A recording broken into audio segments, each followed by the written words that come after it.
राधा जी एक आम मध्यम वर्गीय परिवार की मुखिया थी। वे अपने बेटे शुभम और बहू मनीषा के साथ रहती थी। एक बेटी सीमा थी जो कि शादी के बाद अमेरिका में बस गई थी। राधा जी के पति की मृत्यु बहुत पहले ही हो चुकी थी। शुभम और मनीषा की शादी को 5 साल हो गए थे, लेकिन अब तक उनकी कोई संतान नहीं थी। राधा जी की बहू मनीषा भी जॉब करती थी, जो कि राधा जी को बिल्कुल भी नहीं सुहाता था। वे जल्द से जल्द दादी बनना चाहती थी, लेकिन मनीषा और शुभम यह अच्छी तरह से जानते थे कि अभी मनीषा का जॉब करना कितना जरूरी था। राधा जी अपने बेटे शुभम से इस बारे में बात करती तो शुभम किसी ना किसी बहाने से बात को टाल देता था। इसलिए वे मनीषा को ही परेशान करने के बहाने ढूंढती रहती थी ताकि वो अपनी जॉब छोड़ दें। और अभी कोरोना काल में तो मानो उनके मन की मुराद ही पूरी हो गई थी। हालांकि वे दिल की बुरी नहीं थी, लेकिन पोते की चाह में वे ना चाहते हुए भी ऐसा कर जाती थी। अपनी हमउम्र सहेलियों को दादी बनते देखकर उनका मन दुखी हो जाता था। उस दिन भी घर में ऐसा ही कुछ हुआ। ऑफिस में काम की वजह से मनीषा देर तक सोती रही और राधा जी को अच्छा खासा मौका मिल गया। ये क्या बहू, अभी तक सो रही हो? पता है सुबह के 10 बज गए हैं। शुभम भी बेचारा कब से उठकर ऑफिस के काम पर लग गया है और तुम हो कि अभी तक सोई पड़ी हो।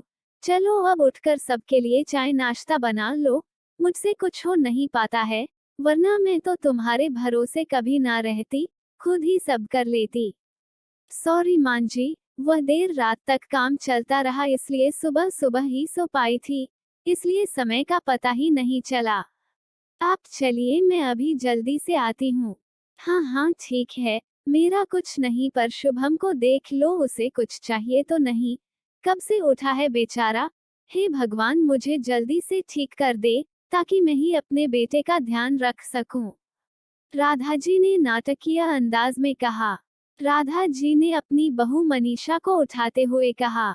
मनीषा ने घड़ी देखी तो वाकई 10 बज गए थे। आज उसकी आंख कैसे नहीं खुली। वह जल्दी जल्दी अपने काम निपटाकर हॉल में आई तो शुभम अपने लैपटॉप के साथ ऑफिस के काम कर रहा था।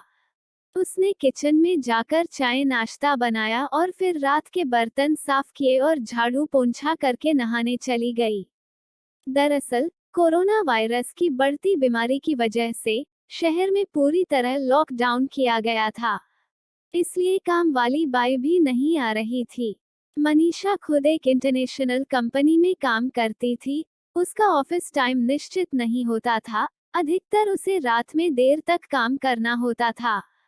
कल भी उसका काम देर तक चलता रहा, इसलिए वह देर तक सोती रही। मनीषा नहाकर आई तो देखा कि उसकी सास अपने कमरे में अपनी सहेली से फोन पर बात कर रही थी। बातचीत में अपना नाम सुनकर मनीषा सास की बात सुनने लगी। अरे शारदा, तुम भी अपनी बहू को ज्यादा सर पर मत बैठाओ। बहू को ज्यादा उड़ने दोगी तो कल को अपनी नौकरी के चक्कर में वह तुम्हें ही घर की नौकरानी बनाकर छोड़ेगी। मैं तो भाई शुरू से ही मनीषा के नौकरी करने के खिलाफ थी। अब करे नौकरी शौक से, पर साथ साथ घर के काम भी करें। मैं तो बदन दर्द का बहाना बनाकर बैठ जाती हूँ, नहीं तो सारे काम का बोझ मेरे सिर पर आ गिरता। मैं कोई मुफ्त की नौकरानी थोड़े ही हूँ। मैं तो कहती हूँ तुम भी यही किया करो। सास की बात सुनकर मनीषा की आंखों में आंसू आ गए। वो जिस सास को बीमार समझकर उनकी दिन रात सेवा करती है, उन्हें एक ग्लास तक उठाने नहीं देती है, सारा दिन घर का और रात को ऑफिस का काम करके थकान से चूर होकर भी उफ तक नहीं करती, उसका यह फल मिला है उसे। माना वे मेरी नौकरी के खिलाफ है, मगर यदि घर की किश्त नहीं होती तो वह भी कभी नौकरी नहीं करती।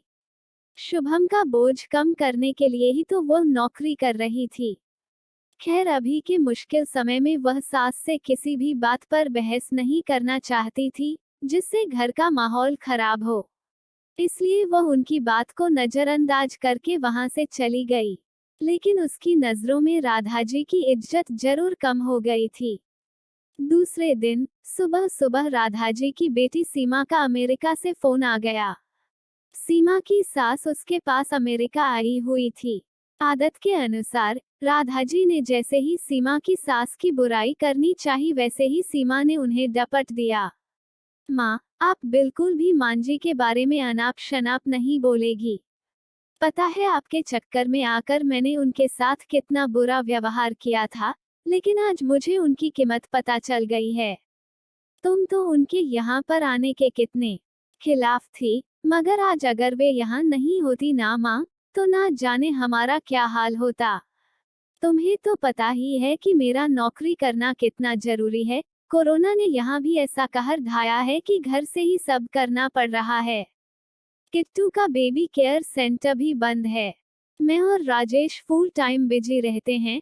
ऐसे में मांझी ने अकेले ही किट्टू के साथ साथ पूरे घर का सारा काम संभाला हुआ है। मुझे कुछ भी नहीं करने देती है। अगर वे नहीं होती तो माँ हमारा क्या होता, ये सोचकर ही रोंगटे खड़े हो जाते हैं। सच में माँ वे कोई साधारण महिला नहीं है, बल्कि मेरे लिए तो देवी के समान है। मेरे इतना अपमान करने के बावजूद। और सीमा रोने लगी। उसने फोन कट कर दिया। सीमा की बात सुनकर राधा जी की भी आंखें भर आईं। उन्हें अपनी भूल का एहसास हो गया था। मनीषा तो वाकई उनका कितना ख्याल रखती है। उनकी कड़वी से कड़वी बात का भी बुरा नहीं मानती है, उल्टे जवाब भी नहीं देती है। वाकई अभी का समय तो एक दूसरे को हौसला देने का है, सारे गिले शिकवे भुलाकर एक दूसरे की मदद करने का है। तो फिर वे स्वार्थ में कैसे अंधी हो गई थी, इतना कैसे गिर गई थी कि ऐसे मुश्किल समय में अपने ही परिवार की सहायता नहीं कर सकती। उन्होंने उसी समय मनीषा को बुलाकर उसके सिर पर प्यार से हाथ फेरते हुए कहा, मनीषा, आज से घर के कामों की आधी जिम्मेदारी मेरी रहेगी। मैंने आज तक तुम्हें जो भी कहा और किया उसके लिए सॉरी। चलो अब तुम जाकर आराम करो, खाना मैं बना लूंगी।